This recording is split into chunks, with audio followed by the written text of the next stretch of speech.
കേരള കോൺഗ്രസ് പാർട്ടികൾ ഒന്നിക്കണമെന്ന് Changanassery archbishop Mar Thomas Tharayil. Party പിളരും തോറും വോട്ട് ചെയ്യുന്നവരും ചിതറിപ്പോവുകയാണ്. പിളർപ്പ് വോട്ട് ചെയ്യുന്നവരിൽ ആശങ്ക ഉണ്ടാക്കുന്നുവെന്നും തോമസ് തറയിൽ പറഞ്ഞു. കേരള കോൺഗ്രസ് ജോസഫ് വിഭാഗം നേതാവായ ജോബിനസ് കൊട്ടാരത്തിൽ എഴുതിയ പി ജെ ജോസഫിന്റെ ജീവചരിത്രം പ്രകാശനം ചെയ്യുന്ന ചടങ്ങിലായിരുന്നു മാർ തോമസ് തറയിലിന്റെ പ്രതികരണം. കേരള കോൺഗ്രസുകൾ ഒന്നിക്കണമെന്നും പാർട്ടി പിളരും തോറും വോട്ട് ചെയ്യുന്നവരും ചിതറിപ്പോവുകയാണെന്നും തോമസ് തറയിൽ ചങ്ങനാശ്ശേരിയിൽ പറഞ്ഞു. നിങ്ങൾ ഇങ്ങനെ പിളർന്ന് കഷണമായി പോകുന്നതോറും നിങ്ങൾക്ക് വോട്ട് ചെയ്യുന്ന ആൾക്കാർ അതിനും ഉണ്ട്. ഈ പ്രദേശത്തൊക്കെ ഞങ്ങൾ കുറെ മട്ടന്മാരൊക്കെ ഉണ്ട്. ഞങ്ങൾക്കൊക്കെ പ്രതീക്ഷ നഷ്ടപ്പെടുകയും ഞങ്ങളെല്ലാം പല വഴിക്കായിട്ട് ചിതറിപ്പോവുകയും ചെയ്യുന്നു.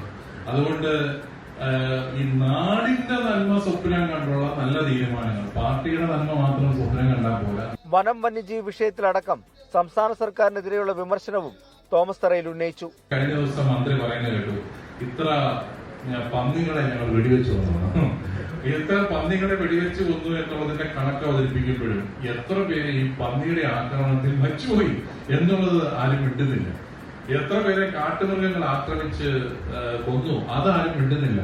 കേരള കോൺഗ്രസുകളുടെ ലയനത്തിനായി സഭാ നേതൃത്വം ഇടപെടൽ നടത്തുന്നുവെന്ന അഭ്യൂഹങ്ങൾ ഉണ്ടായിരുന്നു.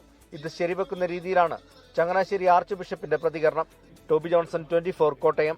ലോകത്തെവിടെയായാലും ഏത് സമയത്തും 24 വാർത്തകളും ഓഗ്മെന്റഡ് റിയാലിറ്റി പാക്കേജുകളും എക്സ്പ്ലെയിനറുകളും വിശദമായി കാണാൻ ഞങ്ങളുടെ യൂട്യൂബ് ചാനൽ നിങ്ങൾക്ക് സബ്സ്ക്രൈബ് ചെയ്യാം.